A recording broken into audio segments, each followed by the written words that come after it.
Video mo to.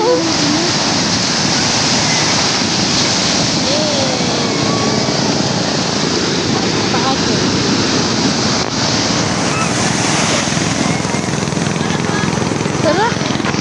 Tara.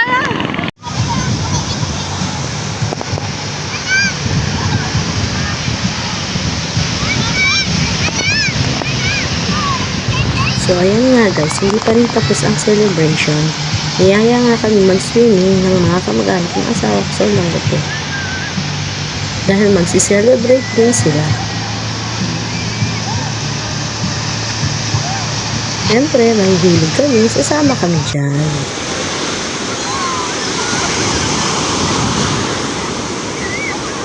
Gabi pa lang, dito na kami natulog sa Olongapo. Ayan, maaga kaming nagising dahil maaga kaming mabiyahe. Malayo-layo pa kasi ang aming babiyahiin. Almusal na rin yung iba para hindi maggutom sa biyahe.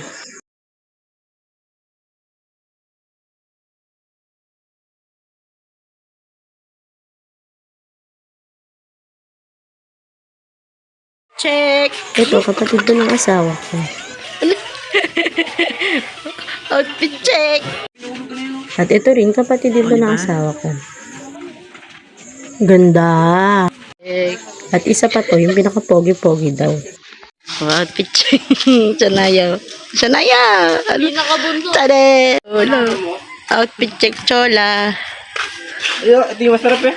Ang usapan, madaling araw pa lang, babiyahin na kami papunta ng San Felipe. Outfit check din. At syempre, Pilipino tayo. Hindi tayo susunod sa pinag-usapang oras. Sigurado yan. Ang sabi nga nila ay Pilipino time. Ngayon, dahil sa sobrang init, nagpulitan na lang muna kami. Walang magawa kasi kanina pa kami ready.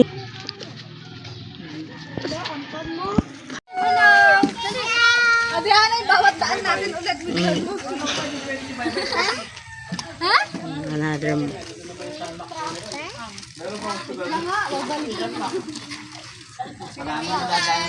Oh, ayan. Kompleto na. Siguro naman, aalis na.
Ano masasabi mo?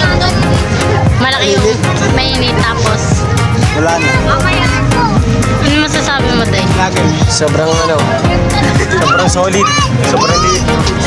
Ng cottage. Ikaw, ano masasabi mo?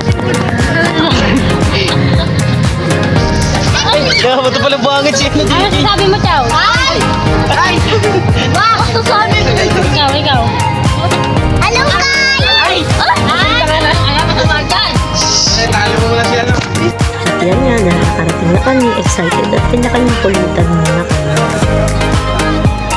Energetic pa yung mga yan, pero mamaya, tingnan natin kung ano pa rin yung energy nila.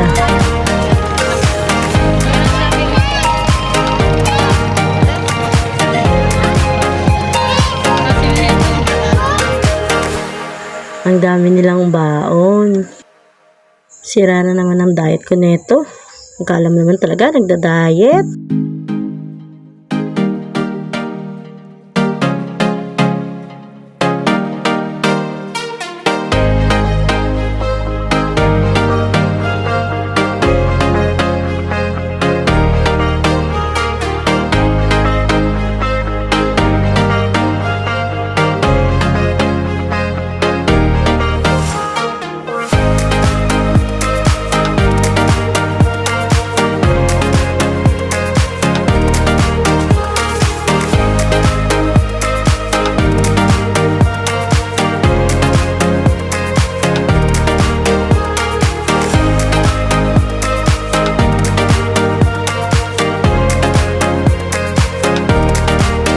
Ayan, pagkatapos namin magpahinga at magkulitan, sikain na kami ng almusal.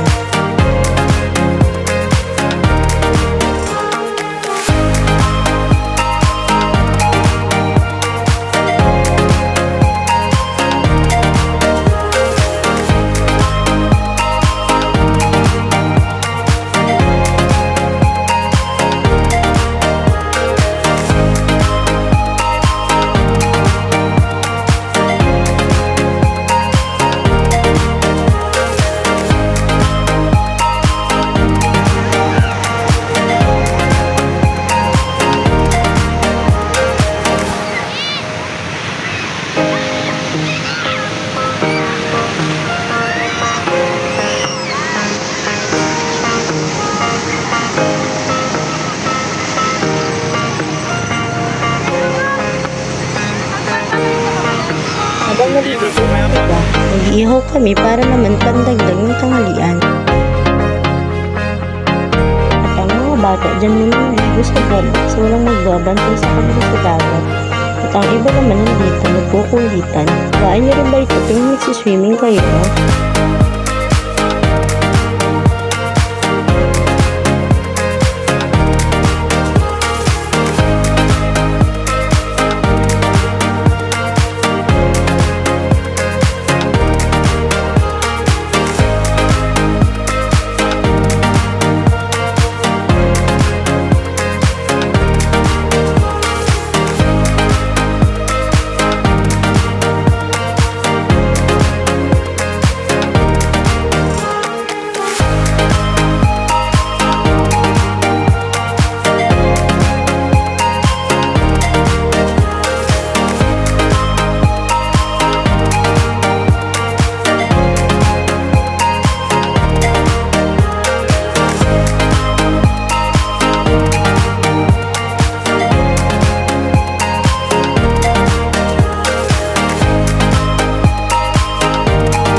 Ang pagsiswimming nila kasi malapit na kami umuwi.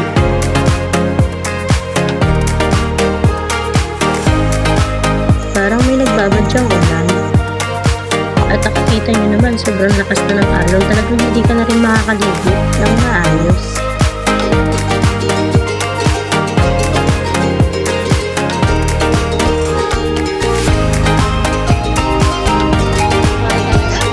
Kaya habang naliligo pa ang iba ay nagtanda na para sa pag-uwi. Para hindi sabay-sabay sa pagbabanlaw ang nagbibinis.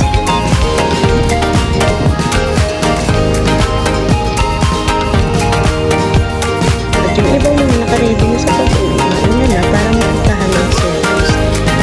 Para maiayos ang iba namin dala-dalang gamit kasi ayan talaga padilim na. Kaya naman